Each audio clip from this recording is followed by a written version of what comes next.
در دهه نوبهار دهات توگرک ناحیه ایواسه در این موضع یکی از انشاءات‌های بزرگ کارخانه استحصال خشت پخته ساختمانش ادامه دارد. در اینجا 40 نفر ساکنان محلی به جای کار تامین هستند و این زمان ماه نوامبر ساختمان انشاءات با سرعت ادامه دارد.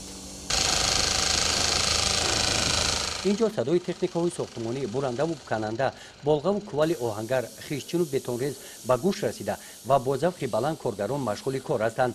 آنها کوشش دارند با استفاده از روزهای آفتابی فصل تیرما هر چه زودتر نقشه ساختمانی را در مهلت معین شده به صفت بلند ساختمانش را به انجام رسانند.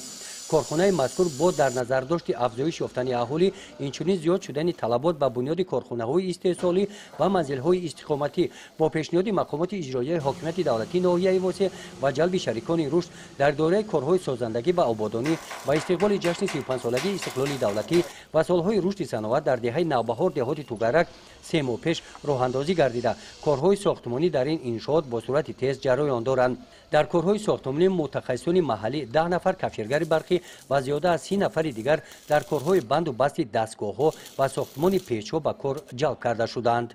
ما شهروندان ناحیه اوسه بسیار می‌نداریم که جناب بیولی که در اینجا ممکن چای کلان کرده استند завод фабрикаи калон аз заводи хишт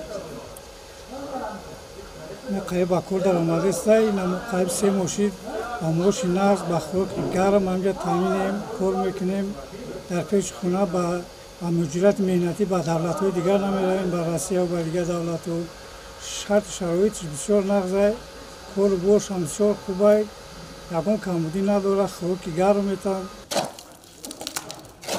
پیش از آغاز کارهای ساختمانی به این موضع نوباد خط آب نوشاکی کشیده شده. دیگر شرایط‌ها را برای ساختمان کارخانه و فعالیت منبعه استحصالی فراهم آوردند. طبق اطلاع متخصصان قسم زیادی کارهای ساختمانی به انجام رسیده است. کارهای بند و بست کارگاه‌ها یک ماه دیگر ادامه می‌یابد. گزارش خواجه نظری خدای نظر ظهوروف از ناحیه واسه برای برنامه اطلاعاتی نوید.